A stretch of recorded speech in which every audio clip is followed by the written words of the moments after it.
Okay. When they asked former elected officials to stand up, there's only one person in this room who's been a former member of the House of Delegates, former congressman, and former governor. No one's done more for sweat, blood, and tears than his wife, Kendall Ehrlich, and our former and our governor, really, Bob Ehrlich. Please welcome Bob Ehrlich to the stage.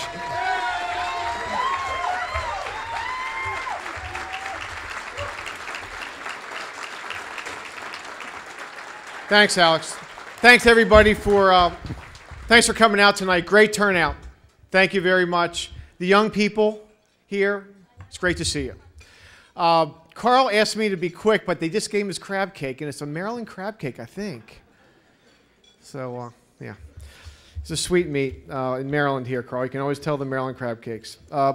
Thank you all for coming out, and Alex, congratulations. Really, really neat. We're making a lot of money tonight. By the way, I need to make a plug. Ann Romney is coming in Tuesday. And you may have heard there's a presidential race this year, everybody. So she'll be here, and Elaine Pevenstein of my staff is in back, and we're going to try to have a very nice event for Miss Romney. Real quick, we all know the guy sitting to my right because we see him all the time, we hear him all the time. We've come to love him for a reason over the years. What you may not know, by the way, he's been a lecturer at UT, and obviously the president of Karl Rove, known as the architect, advisor to the president, author, Fox contributor, Wall Street Journal, and like us, he had a great night Tuesday, this past Tuesday. So, you know, that's all the resume stuff, and the resume is as good as it gets in our party. But the bottom line here is that over the years, Karl has advised hundreds of Republican candidates up ballot and down ballot across this country on how to win races against Democrats. He has delivered 2 presidential election wins for George W. Bush and this country. And now he's a pundit. He's a pundit on Fox. We see him everywhere, obviously, explaining to everyone. And by the way, if you haven't seen Fox ratings, they're real good. They're real good, as they should be. He now is a pundit explaining to people who may not have as much interest in politics as us what's going on and why and how Mitt Romney is going to be the next president of the United States. So, Karl has devoted his life, his adult life, to helping elect Republicans. That's certainly been his job description, electing Republicans, and in the process, securing a better America. We have some great talent in this room. You've heard a bunch of them. I have some former staffers here. There are a lot of really neat people in this room, people who've been devoted to this party. Karl's life sort of parallels what we've been doing over the years. He's won a lot of races. He's helped make this country better. He knows we have a tough go in Maryland. He knows Annapolis is real tough. He knows what the trend lines are and the census and all that stuff, but he also knows we fight like hell. And that's why he's here tonight, to help us raise money, grow this party, and win. Ladies and gentlemen, Karl Rove.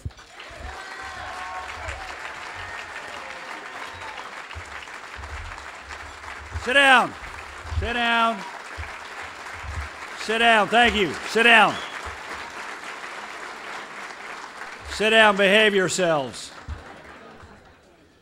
Thank you, Governor, for that overly generous and largely inaccurate introduction. I really like Bob Ehrlich. Yeah. I enjoyed working with him when he was in the Congress. I thought it was an act of courage to come home and run for governor. He did a fabulous job as governor. The secret to Bob's success? One word. Kendall.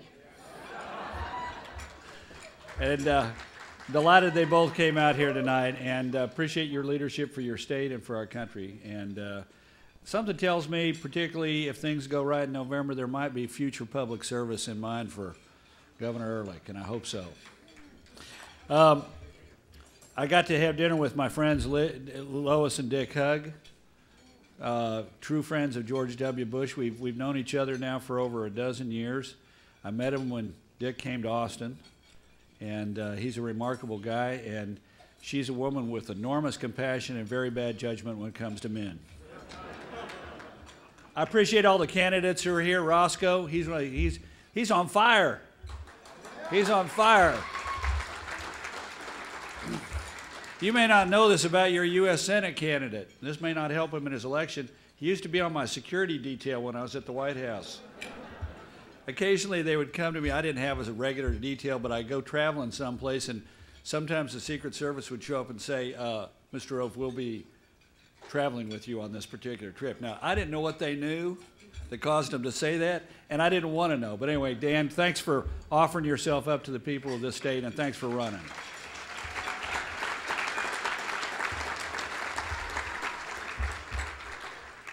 Boy, wouldn't you like to be in the White House tonight? She's saying, Barack, what the hell happened to you? I mean, think about this. Friday, the private sector is doing fine. It's the state and local government employees that we ought to be worried about. I think he's got it backwards. Or as some would say, back-asswards. We ought to be worried about the working men and working women of America who have to ultimately pay the bill, and their kids. We shouldn't be worried first and foremost about, oh, what are we going to do to help the state and local government employees, many of whom have better deals than their neighbors do. Better retirements, better benefits, certainly better tenure in their jobs. But it goes to show the mindset of the president. Now, this is just not one revealing moment. I want you to think about this. I was scribbling this down earlier today. He has to sit up there and say, oh, don't believe the New York Times, which in like the third paragraph of its story says, based on discussions with over 24 past and current members of the administration, we want to reveal to you critical elements of the programs that are needed to defend America. He's standing up there saying, well, we didn't leak. Then we had on Thursday, in the morning, they go out the Obama campaign and says, hey, look at us. We raised $60 million. Bring it on, Republicans. And in the afternoon, Romney and the RNC say, we raised 77.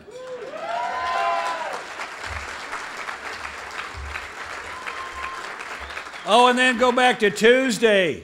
Tuesday night, what a delicious moment. Now, I wasn't watching MSNBC, but somebody sent me a link afterwards. Poor Ed Schultz. The 4 states of political denial. We're going to win. They overwhelmed us. The election was stolen from us. He's going to be indicted. Oh, my God, I'm crying on television. We had a man of courage who stood up and said, we're going to fight for principle when it's important to our state. We're going to tell the unions we're doing what's right. Give us your best shot. And he beat them. He beat them. Debbie Wasserman Schultz, the chairman of the Democratic National Committee, was walking around crowing before the election, said, oh, don't worry, it's a close election, and we're going to win a close election because we've got the biggest grassroots organized effort in the history of American politics, the mighty Obama ground game, and we're going to turn out there and we're going to win the election. They did do a pretty good job. They got 154,000 more people to vote for Barrett who voted for him 2 years ago. The problem is the Republican grassroots game turned out 205,000 more Republicans and independents who voted Republican in the election. Now don't remember, that was Tuesday. The preceding Friday we had anemic job numbers. 13 million of our fellow Americans are out of work, and the President of the United States said on January 10th of 2009, if you know, quote, if you want to know exactly what's going to happen, end quote, if we pass the stimulus bill, look at this chart. Then that chart said that if we passed the stimulus bill, that we'd have 5.7% unemployment today. If this were the average post-World War II recovery, the gross domestic product of the United States would be about $4,500 more per person, and we'd have 13 million more people working than we have today. At this rate, it'll take us 5 years to get back to the point where we were when we went into the recession. That is not good enough for this mighty country. We can do better. Oh, and then, you know, but that wasn't it. That wasn't just it. Look at May. He goes out there and launches his advertising campaign and gets panned by the media saying, what the heck is it with these stupid Obama ads? Not only that, but he goes out there and puts out $28 million thinking, oh, Romney's out of money. We'll be able to run these ads in the clear. And guess what? Groups like mine ponied up $5 million. We ponied up $25 million, and our allies ponied up 8 more. We got $33 million of ads running against their $32 million of ads. Consumer confidence dropped, manufacturing dropped, home sales dropped, car sales were not what they needed to be, the GDP is slowing. This man's had not one bad day, not one bad week, not one bad half a month. He's had a bad 2 or 3 months, and it shows in the polls. Here they are.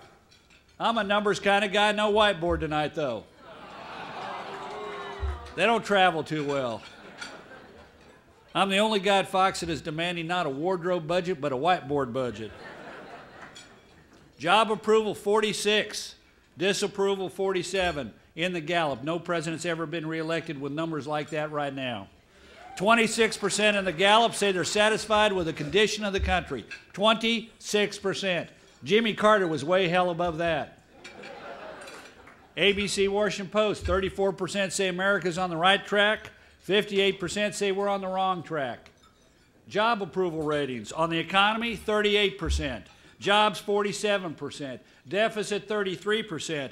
Healthcare, 39%. He has got a #1 record. He is the first Democrat president in the 70-year history of the Gallup poll to have a negative rating on healthcare. Congratulations, Mr. President. 36% approval rating on Social Security and 40% on taxes.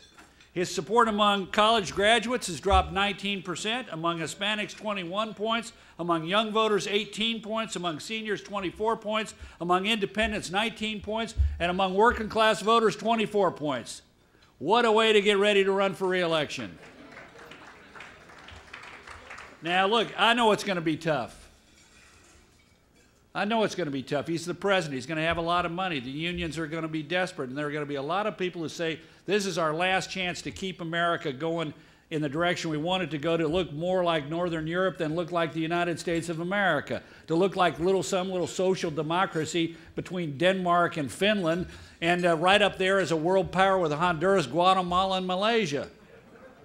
Oh, I got your back, Israel, just like we got the back of Honduras.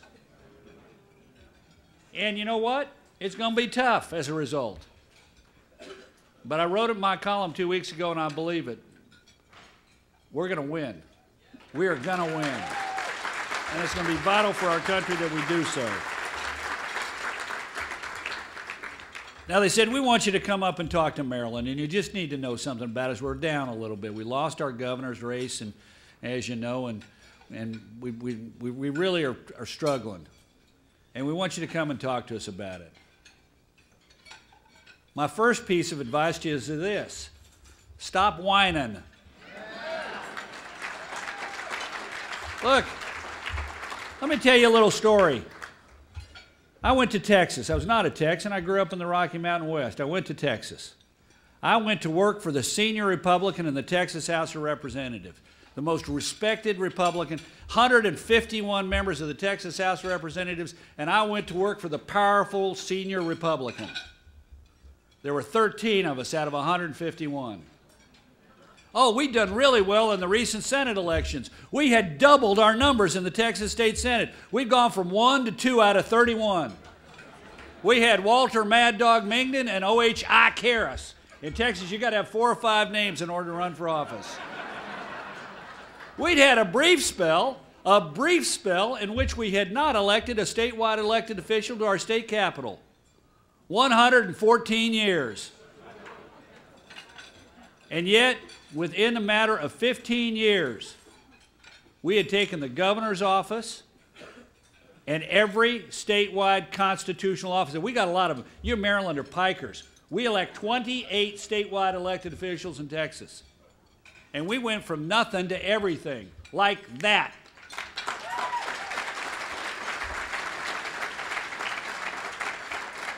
Oh, yeah, you can't do that in Maryland because the demographic trends are against you. Yeah, we can't do that. Well, what the heck do you think's going on in Texas? You think we're creating a lot of sort of Republican atypical voters? We got a rapidly dynamic state with a lot of Latinos. Let me just tell you, the most common last name when you have kids in the kindergarten classes for the last 20 years has not been Smith or Jones.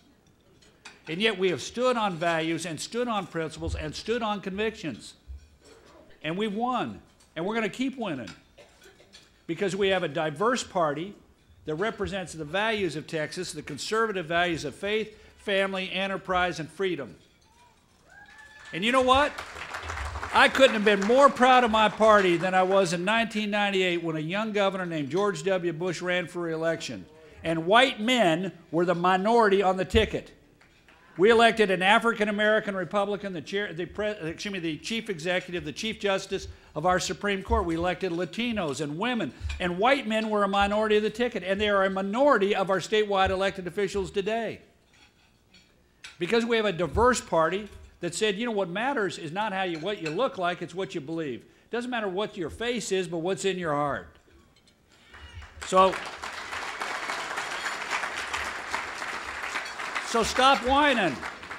Stop whining and get to work. First, stay focused and be optimistic. Think about that number you heard earlier tonight. 158 elected local Republicans and 157 Democrats. A majority of the counties in this state under Republican majorities. Think about this. Oh yeah, we're losing ground in Maryland. We're losing ground. Well, I'm a numbers guy. Here are the numbers, latest numbers available from your state. Since January of 2011, you're right, there are 7,441 more Democrats in this state. Yeah, but there are 11,186 more Republicans. And there are 28,944 more people who said we declined to stay. We're not going to affiliate with either party. So we're growing faster than the Democrats. And if we have the courage of our convictions, we can grab those people who don't align themselves with either party. So first of all, stay focused and be optimistic. Second, find your opportunities and take them. You got some good candidates running for office this year. You ought to find out where among them you think you've got a real shot and devote your time, your energy, and your treasure to getting them into office. Build it point by point, office by office. Look, they literally hunted us with dogs. I'm serious. You could count the number. We have 254 counties in Texas. You could count the number of Republican county courthouses on the fingers of your hands and maybe 1 foot. That was it. And yet today, the vast majority of courthouses in Texas are controlled by Republicans. And we did it by finding our opportunities and thirdly, getting the best candidates we could to run for office and backing them. We sought out the best. We had groups like the Associated Republicans of Texas and the Republican Party of Texas. The Associated Republicans of Texas was a group of business people, and what they did is they interviewed candidates and tried to seek out the best and recruit the best to run for offices like the constable's office or the county commission office or the county judge. You call them county executives here, but we call them county judges in Texas. So find the best, recruit the best, not only to run for office, but to lead your party. You know, there was a guy in Texas, even before this point, who had the courage to stand up and say, I'm willing to help the Republican Party. His name was George H.W. Bush. He was chairman of Harris County, Texas, in the 1960s when you could hold the proverbial Republican convention in the phone booth and have plenty of room to put on your capes. But it mattered, a guy like that being county chairman. You need to, fourth, build from the grassroots up. There's going to be no magic solution that comes from the top. Dan's going to run a heck of a good race, and I hope he wins. Roscoe's going to run a heck of a race, and I hope they win. But you know what? As important as their victories are, it's not going to solve the problem. We need to build the party from the grassroots up. Do we have every precinct organized? Do we have every college campus organized? Do we have a federated Republican women's club? Do we have a local young Republican club? Do we have every slot on the Central Committee filled? Do we have people actively involved in doing what needs to be done for the party from the grassroots up? Revolutions may start at the top, but they only succeed because of the bottom. Keep expanding. Your job is not to be content with having a dinner like this every year. You ought to be content only if this dinner is bigger next year. You shouldn't be content. You shouldn't be content with the local campus Republicans being, 50 hardy souls. Incidentally, the president of the Goucher Campus Republicans who got me to come and speak to the campus is here. Where is she? Where is she? Stand up. There she is, right there. Ellen came out and heard me speak, and she can tell you She didn't do herself any, this young lady didn't do herself any popularity contest by inviting Karl Rove's spawn of Satan to speak at the Goucher campus. Thank you so much for doing so, though, because I had a lot of fun. And I certainly, if I didn't do anything else, I let every conservative kid on campus know they weren't alone. I had kids coming up to me afterwards saying, you know what, thanks for coming to our campus. I'm a Republican. I said, are you active in the campus Republican? They said, oh, no, no. I said, well, now you ought to be. But we ought to keep expanding our numbers. We're not going to win unless we grow. You know, as political parties don't succeed if they become smaller and more select. They become successful if they become broader and bigger. And that means tolerating some people who don't necessarily agree with us on each and every opinion. Now look, you may think you're a conservative, but you're in Maryland. You don't know conservative until you've come to Texas. But just because I don't agree with you 100% of the time and you don't agree with me 100% of the time doesn't mean we don't share a lot in common, and that we share a lot more in common than we share with the people in the opposition party. And we ought to tolerate occasional differences. You ought to take on the important fights. Don't be sitting there saying, oh, well, we can't take on that because that's, you know, that's so controversial. What do you got to lose? People in this country and people in this state are crying out for leaders who will stand up and speak the hard truths about the big issues. Martin O'Malley says, oh, all we got to do to solve our problem is tax the rich. We got to speak up and say, you know what, Martin, you want to drive the people who are creating the jobs and people who are invested in our economy. If you want to drive them out of the state, go ahead and do so. But you're going to be hurting people by costing them jobs and opportunity, and you're going to be affecting the prosperity of the families as well as the prosperity of our state, and it's wrong and it's stupid and we shouldn't do it.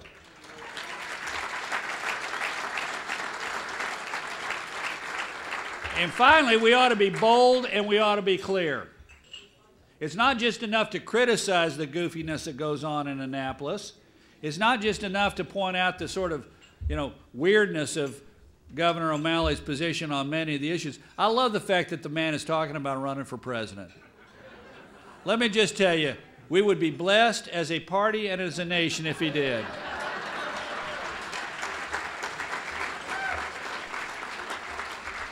He could be like the Howard Dean of 2016. He could leave the safe environs of Baltimore City and Annapolis and go out there and see what the real America's like. Let him go out there and say, let's tax everybody more. Let's spend everything we got. Let's be really concerned about the state and local government state and local government employees more than we are about the working men and working women. Let's say howdy doody to the unions. I want to see how far that goes. Even in the Democratic primary, they aren't that dumb. But we have to be bold and clear and concrete about what it is we're going to do. We've got to come up with optimistic and positive, constructive, conservative answers for the problems of our communities and your state. We have to be talking about things that will improve people's lives, create more opportunity, more jobs, and a better future for every single person in this state. So look, thanks for having me here tonight. I know advice is cheap, but I got to tell you, you can do it. I remember all those people who said, well, thanks for what you're doing, Karl, in Texas, glad you came here, came from the West, which is far more Republican than Texas, and it really, sorry you came to Texas where it's so heavily Democrat. We'll only win things occasionally, and things are going to be tough. The Democrats run it. I mean, living in Austin, Texas, when I first moved there, it was like, oh, you're a Republican? When did you get out of the hospital? Did you go to the rehab clinic for that? But it's possible if men and women of conviction patiently go about the business of building a political movement. You won't win it all today, you won't win it all tomorrow. In fact, you'll take 2 steps forward and 1 step back. But if you do it right and stay at the patient work of building a revolution, you can do it. Thanks for having me here tonight. I promised I'd answer Duck a couple of questions. You've got them over here. Alex has got them. Yeah, there we go. Okay. Thank you, Karl. It was great. Thank you. Give me your questions. All right.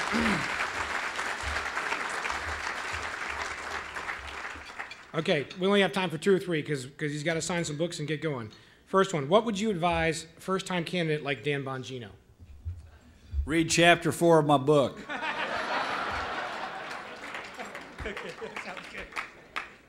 I had a weird, when I wrote the book, I had this weird thing. I wrote it, spent a year and a half on it. It's like giving birth, only not as painful. And I wrote it, but I'd never seen the book. You know, I wrote it, and they were printing it and stuff. And I got this messenger show up at my door. The next week, the book is supposed to come out, and a messenger shows up at my door. And I have to sign for the package. They won't leave it. I have to sign for it. And I open it up, and there's one copy of my book. First time I'd ever held it in my hands. And a note from my publisher saying, you're going to launch your book tour next week. That's sort of the baton death march of book tour. I had 110 cities in 90 days. I'd wake up and say, where am I? But I had the book, and my editor said, it would be useful, why don't you sit down and read the book? Because you may have forgotten some of the things you've written, and just sort of refresh your memory by sitting down and read the book before you go out on your book tour. And so I sat down that day and began to read it, and I finished it the next day, and I got to say, it's a damn good read. And the second thing is, thank God for editors, because my editor said to me, I want you to write a chapter about what's a Rovian campaign. She said, here's a collection of all the ugly things that people say about what you think a campaign ought to be about. And she said, why don't you tell them what it really is? And so I took this list of quotes she had and incorporated. Let me read just one quick chapter. One quick paragraph. President Barack Obama has said many times during the campaign he wanted to end the Karl Rove era of politics. One columnist said it consists, quote, mainly of throwing mud until it sticks. Another pair of journalists characterized my style as episodes of dirty tricks, well-timed investigation, and electoral gerrymandering. One prominent blogger described the elements of, quote, a textbook Rovian race as fear-based, smear-based, anything goes. Yet another writer found it, quote, remarkable the way the media consistently respond to being lied to, pissed on, and manipulated by Rove. And then comes this version, quote, even the most hardened cynics find themselves continually surprised by the ability of Rove and his minions to always hit that evasive new low, coming up with things that would shock a 60-year-old Greyhound station hooker.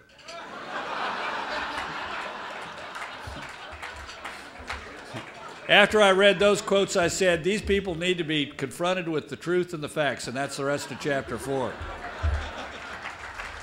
Great. After you're done reading Karl Rove's book, make sure, especially if you're thinking of running for office in Maryland, you read Bob Ehrlich's book, Turn This Car Around. It should be a training manual for anybody running in Maryland. Next question, what got you interested in politics? I have no idea, because I've always been interested in politics, which is sort of weird because I don't come from a political family. I grew up in the Mountain West. My dad was a hard rock geologist who was a sort of taciturn Midwesterner. He was from Milwaukee, Wisconsin, and he was Norwegian. And you know, we look at our shoes a lot, and we don't say very much. You know, you heard the one about the Norwegian farmer who loved his wife so very much that he almost told her.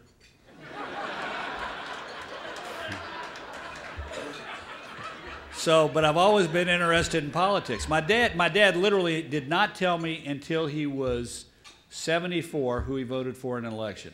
He was retired and living in Palm Springs, California, and he said, I'm voting to remove Gray Davis for office, and I'm going to vote for Arnold Schwarzenegger. But I don't know, but I've always been interested. My first political campaign when I was 9 years old, I was for Richard Nixon. I scored a bumper sticker. Yeah, well, later he disappointed me a little bit. I put his sticker on my bicycle, on the wire basket of my bicycle, and rode up and down the road in my little town thinking that would get him votes. I thought that was a critical thing. It worked pretty darn good until the little Catholic girl across the street who was on fire for Jack Kennedy saw me with my bicycle and my bumper sticker. She had about 30 pounds and 3 years on me, pulled me off my bicycle, sat me down on the concrete, sat astride me, and wailed on me until I had a bloody nose. I have never liked losing ever since. Last one. How can Maryland Republicans have better turnout in places like Baltimore and Prince George's County? This year, in a presidential election, we will be lucky if 6 out of every 10 eligible Americans register and turn out to vote. And guess what? The 4 out of 10 look like the rest of us. They're not all poor, black, liberal, minority Democrats. They aren't. There are lots of people who move. There are lots of people who just never bothered with it. There's people who, even if they're registered, don't necessarily turn out, even though they think like us, oh, my vote doesn't matter. Oh, you know what, I planned to vote, but the kids had, were late at, had basketball practice. I had a business meeting. I just didn't get around to it. And what's really important is that we make every effort to find them and persuade them and get them out. And guess what? We have the tools to do it. And they work. The tools that have been pioneered at the Republican National Committee with the Victory Committee efforts work. You may not know this about the 2004 election, but there's Bush running for re-election in 2004, and he was outspent.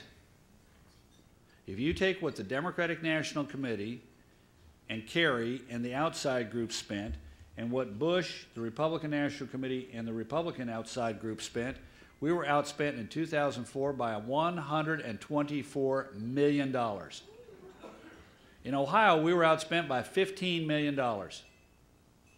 And yet we had a secret weapon, the grassroots of the Republican Party, which we'd organized in a methodical effort in which we organized volunteers and then gave them a super tool called a micro-targeted voter file. The micro-targeting on the voter file, we had 225 pieces of information about each household on the file, up to 225 pieces. We knew what kind of car you had, how big your utility bill was, the size of your home, how many bathrooms it had, the kind of magazines you read, whether you owned a gun or not. I mean, we had all kinds of information annotated on that file. And then we had a bunch of smart political scientists and mathematicians who helped us crack that data and using some algorithms find out this person was never persuadable and this person was totally in our camp. And this person would never turn out to vote and this person would die rather than not vote. And what it allowed us to do was to focus our energies and our efforts on people who could be persuaded to vote for Bush and who needed extra encouragement to get out to vote for Bush. So he got 25% more votes in 2004 than he had in 2000.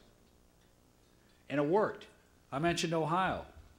Democrats spent $15 million more than we did in Ohio. And they turned out their vote.